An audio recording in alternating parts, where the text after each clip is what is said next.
రాముడు అనేటటువంటి పెద్ద వృక్షం యొక్క నీడకి చేరిపోతూ ఉంటారు. ఆపన్నానాం పరాగతి, ఆపన్నులై ఆర్తులై రక్షించమని అడిగేటటువంటి వాళ్ళకి పరమగతి అయినటువంటి వాడు రాముడంటే.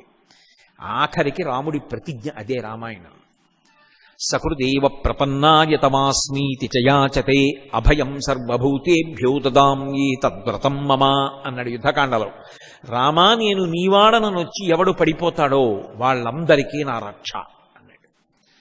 కాబట్టి నివాస వృక్ష సాధూనాం ఆపన్నానాం పరాగతి ఆర్తానాం సంశ్రయశ్చైవ, ఆర్తి కలిగినటువంటి వాళ్ళందరూ రాముడి పాదముల దగ్గరికి చేరిపోతారు.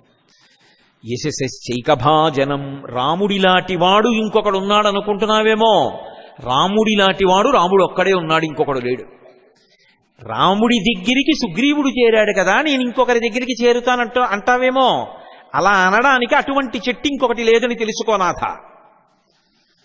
చెట్టుకి ఒక లక్షణం ఉంటుంది.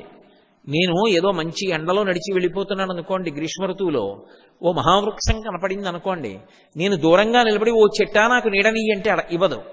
అదే నేను చెట్టు మొదట్లోకి వెళ్ళి నించున్నాను అనుకోండి, చెట్టు నీడనిచ్చేటప్పుడు నువ్వెవరని నన్ను అడగదు. నువ్వు స్త్రీయా పురుషుడా, నీ కులం ఏమిటి, నీ మతం ఏమిటి, నీ వర్ణం ఏమిటి, నీ ఉద్యోగం ఏమిటి, ఎంత సంపాదించావు, పాపాత్ముడవా పుణ్యాత్ముడవా, ఇంతకుముందు శాస్త్రాన్ని పట్టుకున్నావా శాస్త్రాన్ని విడిచిపెట్టావా, ఇవేమీ చెట్టుకు అక్కర్లేదు. చెట్టుకి కావలసింది ఒకటే, తన దగ్గరికి వచ్చి నించున్నాడు నీడనిచ్చేస్తుంది. ఇదే భగవద్గీతలో ఆయన ప్రతిజ్ఞ. ఆర్తో జిజ్ఞాసురర్థార్థి జ్ఞానీ చ భరతర్షభ. ఆ నలుగురు నన్ను ఆశ్రయిస్తారు. ఎవరు రాముడి పాదముల దగ్గరకు వెళ్ళారో, ఎవరు రాముణ్ణి ఆశ్రయించారో వాళ్ళకి శ్రీరామ రక్ష. సుగ్రీవుడు వెళ్ళిపోయాడు, ఇంతకుముందే వెళ్ళిపోయి రామపాదముల దగ్గర నిలబడిపోయాడు. కాబట్టి ఇప్పుడు రామరక్ష సుగ్రీవుడికి ఉంది. రాముడిలాంటి వాడు ఈ లోకంలో వేరొకడు లేడు. యశశ్చైకభాజనం, కీర్తి అన్న మాటకు పర్యాయపదం రాముడి. రాముడు ధర్మం తప్పడు. ఏదో ఉంది ఇద్దరి మధ్య సంధిలో, అదే ధైర్యం.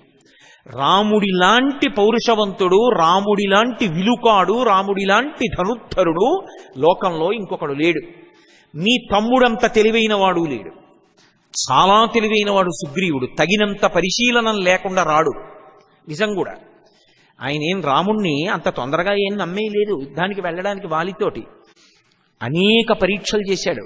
మా అన్నయ్య 7 సాలవృక్షాలు ఇక్కడికి వచ్చి సాలవృక్షాన్ని ఊపుతాడు, ఆకులన్నీ రాలిపోతాయి, ఏది బాణం వేసి కొట్టు అన్నాడు. అంటే రామచంద్రమూర్తి 7 సాలవృక్షములను కొట్టి పాతాళానికి వెళ్ళి బాణం మళ్ళీ పైకొచ్చి మళ్ళీ అమ్ముల పొదిలోకి చేరింది త్రుటిలో. రామ బాణం యొక్క వేగం మీద నమ్మకం కుదిరేకెళ్ళాడు యుద్ధానికి. అందుకే వాలి కూడా రామబాణ వేగాన్ని చూడలేకపోయాడు. వక్షస్థలంలో గుచ్చుకుంది, వీపులో గుచ్చుకోలేదు. అయినా ఆయన నరుడు. వాలి వానరం, జంతువు. చాట్ నుంచి కొట్టచ్చు, ఉచ్చేసి కొట్టచ్చు, చెట్టు చాటు నుంచి కొట్టచ్చు, ముందు నుంచి కొట్టచ్చు. అది నరుడికి ధర్మం. వేట, అది జంతువు కాబట్టి ఎలా అయినా కొట్టచ్చు. బాణం వక్షస్థలంలో గుచ్చుకుంది. మీరు రామాయణం పరిశీలించండి. అంటే రాముణ్ణి చూశాడు వాలి, కానీ రామ బాణం యొక్క వేగం అది తప్పుకోవడం కుదరదు. పడిపోయింది, వక్షస్థలం మీద గుచ్చుకుపోయింది, పడిపోయాడు. ప్రాణం ఉంది. మనం అడగక్కర్లేదు. వాళ్ళు అడిగాడు, ఎన్నో ప్రశ్నలు అడిగాడు. నువ్వు ధర్మం తప్పావు, నా గోళ్లు పనికిరావు, నా చర్మం పనికిరాదు, నీకు నాకు యుద్ధం లేదు, నేను నీ రాజ్యంలోకి రాలేదు, ఎందుకు నన్ను చంపావు, ఏ కారణం చేత బాణం వేశావు, చెట్టు చాటు నుంచి ఎందుకు కొట్టావు, ఇది అధర్మం కదా, ఇది అన్యాయం కదా, నువ్వు ధర్మాత్ముడు అన్న పేరు నీకు ఎలా నిలబడుతుంది. ఇన్ని ప్రశ్నలు వేస్తే రాముడు జవాబు చెప్పాడు అన్నిటికీ. చెప్పాక 2 చేతులు ఎత్తి నమస్కారం చేశాడు. నీలాంటి ధర్మాత్ముడి చేతిలో వెళ్ళిపోతున్నాను చాలన్నాడు. కాబట్టి మనం చెప్పక్కర్లేదు, తీర్పు వాలి చెప్పేశాడు రాముడు ధర్మాత్ముడు అని. అటువంటి వాలి రాముని చేత నిగ్రహింపబడతాడు.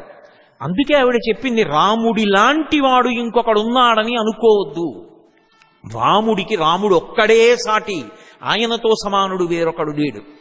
ఇదే మహానుభావుడు హనుమ కూడా చెప్తారు. బ్రహ్మా స్వయంభూశ్చతురాననోవా ఇంద్రో సురేంద్రో సురనాయకోవా రుద్రో స్త్రినేస్త్ర త్రిపురాంతకోవా త్రాతం నశక్త ఇది రామవద్యం. రాముడు కాని చంపేస్తానని ప్రతిజ్ఞ చేశాడా? ఇక రాముడు ప్రతిజ్ఞ చేసిన తరువాత అటువంటి వాణ్ణి రక్షించగలిగినటువంటి వాడు లోకంలో ఇంకొకడు లేడు. బ్రహ్మగారు కావచ్చు, రుద్రుడు, శివుడు, త్రిపురాంతకుడు, పరమేశ్వరుడు, ఆయన కావచ్చు, విష్ణువు కావచ్చు, ఇంద్రుడు కావచ్చు, ఎవరూ రక్షించరు. రాముడు చంపుతానంటే చంపేస్తాడంతే, ఆపగలిగిన వాడు లోకంలో లేవుడు. మండిత విస్ఫులింగ విషమ జ్వలితానల కీలలు వబ్జ గర్భాండము నిండ రామ వసుధాదిపుడీషడు వజ్రసాధనా ఖండిత పంక్తి కంట కనకంఠ పురాంతక శైలచాలనొద్దండ బల ప్రచండ పురదండ విఖండన చండకాండముల్. రాముడే వచ్చి ధనస్సు పట్టుకుని అక్షయ బాణతూణీరాల్లోంచి బాణాలు తీసి వింటినారికి సంధించి ఆకర్ణాంతం లాగి విడిచిపెట్టడం మొదలు పెడితే మెరుపులు మెరుస్తూ నిప్పులు కక్కుతూ లంకాపట్టణం మీదకి వచ్చి పడిపోయేటటువంటి ఆ బాణ పరంపర ఎందు శలభములలా పడిపోవడం తప్ప అడ్డి నిలబడగలిగినటువంటి వారు నీ ఎందు లేరు. నీ దగ్గర ఉన్న సైన్యంలో లేరు. నిహతుడవైపోతావు రావణ, జాగ్రత్త పడని చెప్తారు. అంతటి ధనుర్ధారి, అంతటి కోదండ విద్యా పారంగతుడు. శూర్పణక అందుకే తెల్లబోయింది, ఆయన భుజతాండవం చూసి తెల్లబోయింది. అసలు రాముడు బాణం వేయడం నాకు కనపడలేదు, చచ్చిపోయిన వాళ్ళు కనపడ్డారు. 14,000 మందిని ఇంచుమించు 1:12 పడగొట్టాడు జనస్థానంలో. అంతటి మహావీరుడు. అందుకే రాముడి లాంటి వాడు ఇంకొకడు ఉన్నాడు అనుకుంటున్నావేమో, లేడు. నివాస వృక్ష సాధూనాం ఆపన్నానాం పరాగతి ఆర్తానాం సంశ్రయశ్చైవ యశస్సైక భాజనం. కీర్తి అంటే రాముడు ఒక్కడే. నా మాట విను, నా మాట చెవికి ఎక్కించుకో. ఇంకొక్క మాట చెప్పనా? నహితేన సమం బంధుం భువి పశ్యామి కంచన. ఈ లోకంలో ఎప్పుడైనా సరే మనసులోకి స్మరణకి రాగానే వాడు చచ్చిపోతే బాగుండు అన్న మాట ఎన్నడూ వాడకుండా, పోన్లే ఎలా ఉన్నా వాడు సంతోషంగా ఉంటే చాలు అనగలిగిన వాడెవరు అంటే తోడ పుట్టినవాడు ఒక్కడే. తోబుట్టువులుగా ఉండడం జీవితంలో ఒక మహాద్భుతమైనటువంటి అదృష్టం. అమ్మకి నాన్నకి పుట్టినటువంటి సంతానం మేము.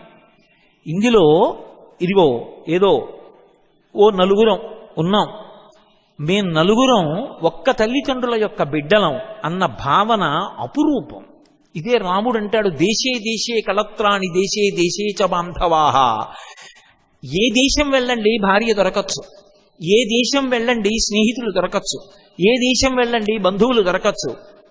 తోడబుట్టిన వాళ్ళు అన్నవాళ్ళు మాత్రం వాళ్లే. కలిసి ఎవరు పుట్టారో వాళ్లే. అది ఒక అపూర్వమైనటువంటి అదృష్టం.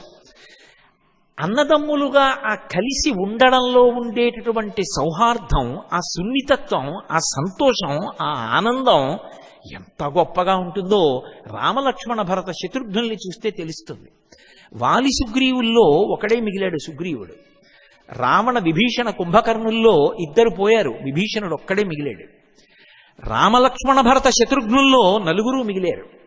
మిగిలితే ఆ 4 యొక్క సమైక్యత చూసి విభీషణుడు కన్నుల నీరు పెట్టుకున్నాడు. నాకు గొప్ప అన్న రావణాసురుడు,